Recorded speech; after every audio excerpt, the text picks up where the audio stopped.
CFR, cost and freight, means that the seller delivers the goods on board the vessel or procures the goods already so delivered.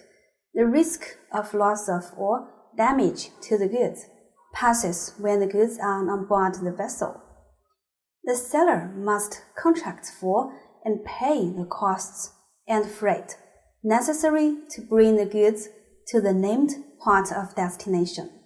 Under CFR, the seller must, firstly, deliver the goods on the agreed date or within the agreed period, either by placing them on board the vessel nominated by the buyer at the named port of shipment or by procuring the goods so delivered.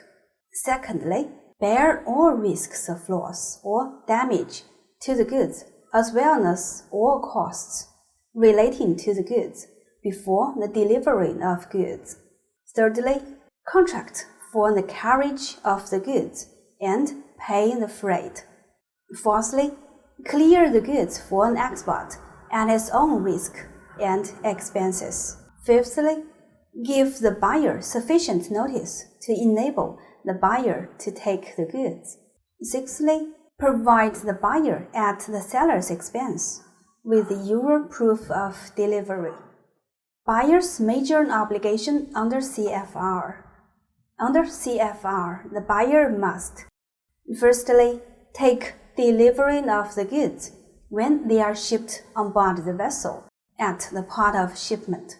Secondly, bear all risks of loss or damage to the goods, as well as all costs relating to the goods after the delivery of goods. Thirdly, clear the goods for import at its own risk and expense. Compared with FOB, CFR means greater obligation on the part of the seller. Under FOB, it is the buyer who takes care of the transportation of the goods, while under CFR, it becomes the seller's obligation. Here are some points for special attention under CFR. Number 1, just like FOB, CFR is only applicable to ocean or inland waterway transport. In the situation where the goods are handed over to the carrier before they are on board the vessel, the CPT rule should be applied. Number 2, although the seller is responsible for signing the contract of carriage and paying the cost of carriage, it does not bear the risks arising from the carriage of the goods. Under CFR, the place of delivery is exactly the same as FOB. As soon as the goods are loaded the vessel, the risks are transferred from the seller to the buyer. Number 3, because under CFR, risks and costs are transferred at different places, it is not only necessary to specify in the contract the port of destination to which the seller must bear the freight, but also the port of shipment, where the risks are transferred from the seller to the buyer. Number 4, under CFR, the insurance of the cargo is arranged by the buyer himself. Therefore, the seller must send shipping notice sufficient in both details and time to enable the buyer to insure the goods on time. Otherwise, the seller should be held responsible for any losses thus incurred.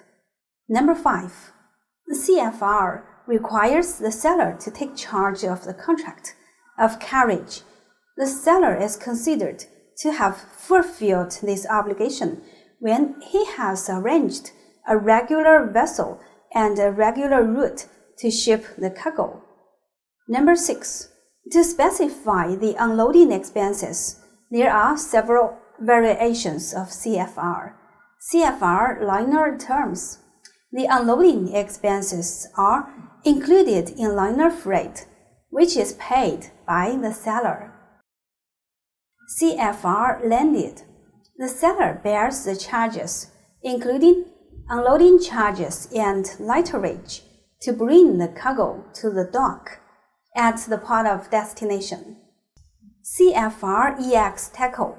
The seller bears the charges to bring the cargo to the quayside, which is within the reach of the tackle of the bank crane.